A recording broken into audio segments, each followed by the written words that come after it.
আজি 25টা বছৰে কংগ্ৰেছ দিনৰ পৰা 700-800 টকা দিয়াৰ পৰাই বনাই আছিলো। কোনো চৰকাৰে আমাৰ ভাল ভাগ হৈ আজিলৈকে আমাক কিমান দিব সেইটো কোৱা নাই। কিন্তু এটা কথা স্পষ্টভাৱে কৈ দিব বিচাৰিছো, ৰান্ধনীৰ লগত এবাৰ মুখ্যমন্ত্ৰীৰ যুঁজ হ'ব। 26ত মুখ্যমন্ত্ৰীৰ ৰান্ধনীৰ লগত এবাৰ মুখ্যমন্ত্ৰী ডাঙৰীয়াৰ 26ত যুঁজ হ'ব। আৰু প্ৰথমতে আজি এইটো আমাৰ এটা আৰম্ভণি, আমাৰ আন্দোলনৰ কাৰ্যসূচী এইটো এটা আৰম্ভণি।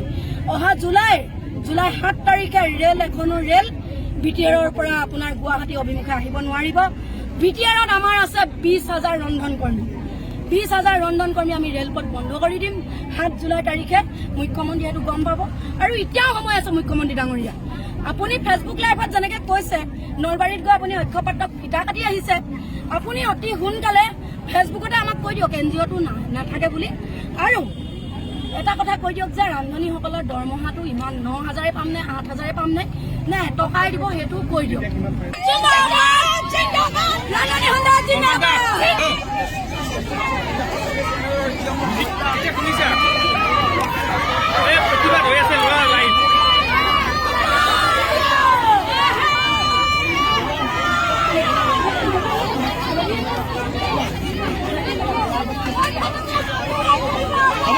घर में रहता है, कितना पड़ता है, लेकिन हम लोग टंका देने के लिए नहीं सकता है।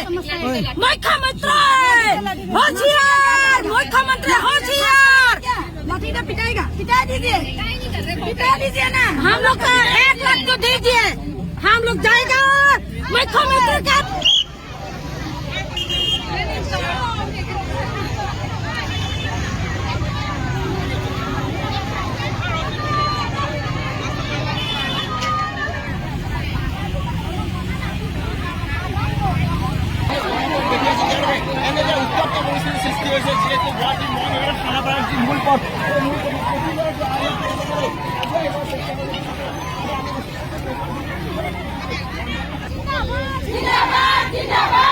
मुख्यमंत्री होशियार, होशियार, होशियार, मुख्यमंत्री होशियार, होशियार, होशियार। NGO दिया बंद करा, बंद करा, बंद करा।